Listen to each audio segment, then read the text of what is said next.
கிறிஸ்து இயேசுவில் அன்புக்குரியவர்களே, இயேசுவை காண்போம் இறையாட்சி வழியாக உங்களை அடிமை சந்திப்பதிலே மகிழ்ச்சி அடைகிறேன். கடவுளுக்கு நன்றி செலுத்துகிறேன். பிரியமானவர்களே, இந்த உலகில் மனிதர்களாகிய நாம் வாழும் பொழுது நம்முடைய உள்ளங்களில் ஏதாவது நலன்கள், அதிலும் மேலாக கடவுளுடைய மீட்பை நாம் எதிர்பார்ப்பதுண்டு. அதை அடைவதற்கான வழிகளை நாம் தேடுவதுண்டு.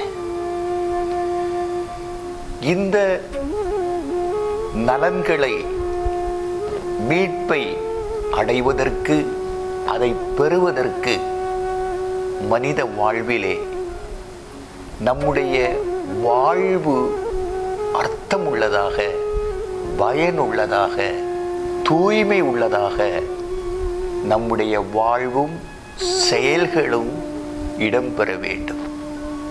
அப்படி வாழ்வும் நம்முடைய செயல்களும் நம்முடைய சிந்தனைகளும் எல்லாம் தூய்மை உள்ளதாக, அது அர்த்தம் உள்ளதாக, பயனுள்ளதாக, மற்றவர்களுக்கு பலனளிக்கக்கூடியதாக வாழ்வும் பணியும் செயல்களும் இருந்தால் நிச்சயம் அதற்கு வேண்டிய நலன்களை கடவுள் நமக்கு தருவார்.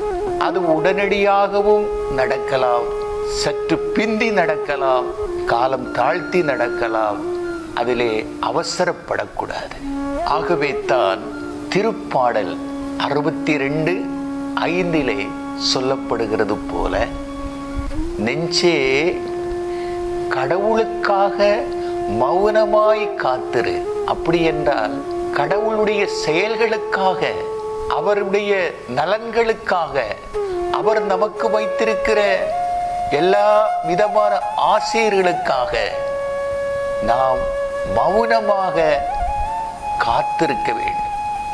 ஏனெனில் நாம் எதிர்பார்க்கும் நலன் வருவது ஆண்டவரிடம் இருந்தே. இந்த திருவசனத்தை நம்முடைய இருதயத்திலே பதிப்போம். நாம் எதிர்பார்க்கின்ற நலன் வருவது அது ஆண்டவரிடம் இருந்தே என்று இந்த திருப்பாடல் வழியாக நமக்கு வெளிப்படுத்தப்படுகிறது. 62வது திருப்பாடலுடைய 1வது திருவசனத்தை படித்து பாருங்கள். கடவுளின் செயலுக்காக நான் மௌனமாய் காத்திருக்கிறேன். பார்த்தீர்களா? கடவுளுடைய செயலுக்காக நான் மௌனமாய் காத்திருக்கிறேன். அப்படி என்றால் வாயை மூடிவிட்டு இருப்பதல்ல. மௌனம் என்று சொல்றது பொறுத்திருக்கிறது, அதற்காக வெயிட் பண்ணுகிறது. அது நம்முடைய வாழ்க்கையிலே நிச்சயம் நிறைவேறும் என்பதுதான் பொருள். ஆகவே மௌனமாய் காத்திருக்கிறேன். அதிலே புலம்பல் இல்லை, அதிலே விசுவாச குறைவில்லை, நம்பிக்கை குறைவில்லை. நிச்சயம் அது நடக்கும். ஆகவே தான் மௌனமாய் காத்திருக்கிறேன். ஏனெனில் எனக்கு மீட்பு வருவது ஆண்டவரிடம் இருந்தே. இந்த 2 காரியங்களையும் தூய ஆவியானவர் அடிமை வழியாக வெளிப்படுத்துகிறார். ஒன்று, நாம் எதிர்பார்க்கின்ற நலன்கள், நலன் ஆண்டவரிடமிருந்தே வருகிறது. இதை சாட்சியாக சொல்லுகிறேன். நாம் எதிர்பார்க்கிற நலன் ஆண்டவரிடமிருந்தே வருகிறது. நாம் எதிர்பார்க்கின்ற மீட்பு, அதற்காக காத்திருக்கின்ற, அதற்காக மௌனமாயிருக்கிற, அதற்காக வெயிட் பண்ணுகிற அந்த நிலைகளுக்காக நாம் பொறுமையோடு, நம்பிக்கையோடு காத்திருக்கும் பொழுது இந்த 2 காரியங்களை, ஒன்று நலன்கள், இன்னொன்று எல்லாவற்றிலும் மேலான மீட்பு. இதை யாரும் காசு கொடுத்து, பொருள் கொடுத்து, பட்டங்களை கொண்டு, பதவிகளை கொண்டு பெற முடியாது. நம்முடைய வாழ்வு செயல்களெல்லாம் தூய்மை உள்ளதாக, கடவுளுக்கு விருப்பம் உள்ளதாக அது அமையும் போது, மாறும் பொழுதுதான் காலம் தாழ்த்தினாலும் அது வந்து சேரும்.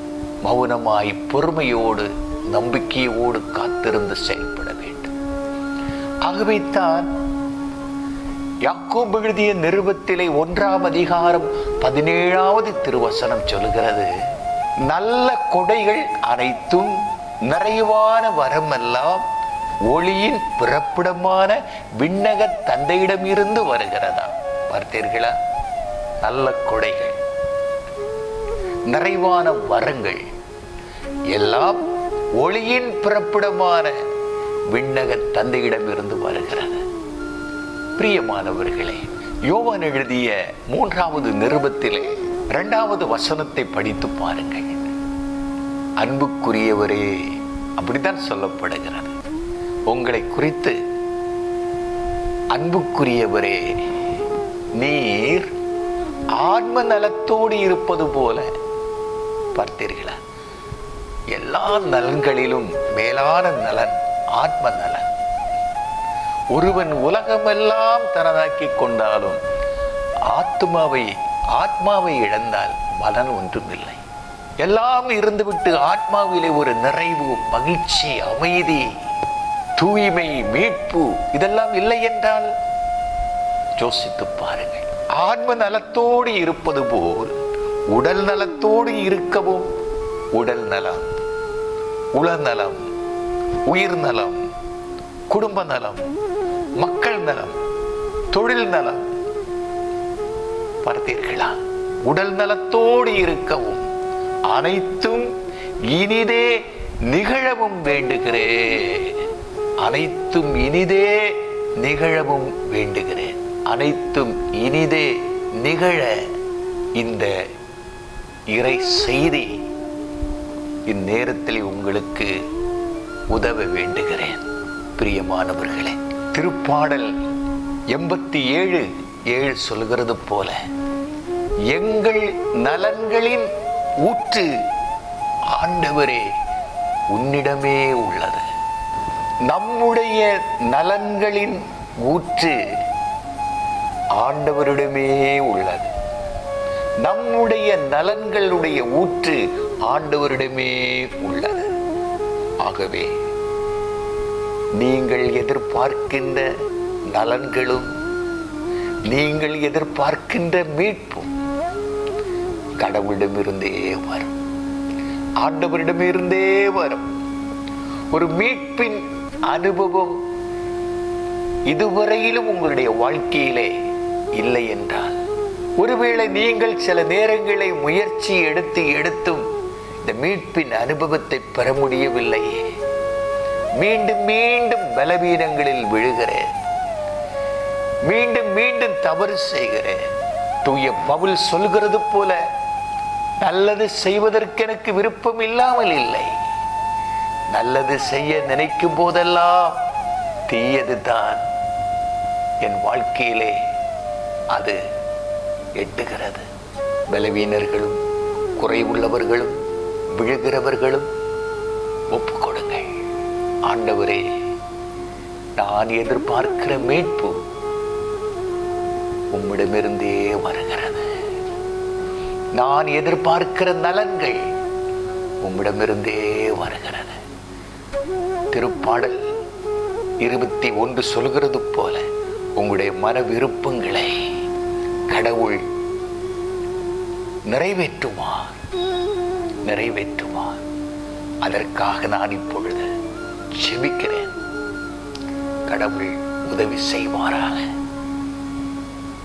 அன்பின் ஆண்டவரே, இயேசுவை காண்போம் இறையாட்சி வழி, காஸ்பல் மிஷன் வழி, நற்செய்தி பணி வழி, இப்பொழுது திருப்பாடல் 62:5 62:1 மையப்படுத்தி உம்முடைய பிள்ளைகளோடு தூயாவியினுடைய வல்லமையினால் நீர் செயல்பட்டு கொண்டிருக்கிறீரே, உமக்கு நன்றி.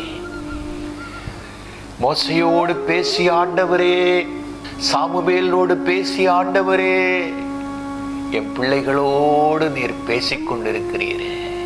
இந்த வார்த்தைகள் எல்லாம் வழியோரத்திலும் முச்சடியிலும் பாறை நிலத்திலும் விழாமல் நல்ல நிலமாகிய உம்முடைய பிள்ளைகளுடைய இருதயங்களிலே விழுந்து 100 மடங்கு பலன் கொடுப்பதாக. திருப்பாடல் 107 சொல்லுகிறது போல, வார்த்தையை விடுத்து விடுவித்தீரே, குணப்படுத்தினீரப்பா. ஆண்டவரே, உம்முடைய செயல்களுக்காக நாங்கள் மௌனமாய் காத்திருக்கிறோம்ப்பா. விசுவாசத்தோடு நம்பிக்கையோடு புலம்பாமல் நாங்கள் காத்திருக்கிறோம். காரணம், நாங்கள் எதிர்பார்க்கிற நலன்கள், நாங்கள் எதிர்பார்க்கிற மீட்பு, அது அவ்விடத்திலிருந்தே வருகிறதப்பா, அவ்விடத்திலிருந்தே வருகிறது. இப்பொழுது இந்நேரத்திலே looking unto Jesus the Lord writes, இந்த யூடியூப் வழியாக, இந்த மீடியா வழியாக கேட்கிற, பார்க்கிற, உணர்கிற, அனுபவிக்கிற உங்களுடைய பிள்ளைகளுடைய உள்ளத்திலே இது பலனளிப்பதாக, இவர்களுடைய உடலிலே, உள்ளத்திலே, வாழ்க்கையிலே, செயல்களிலே உணர்வார்களாக.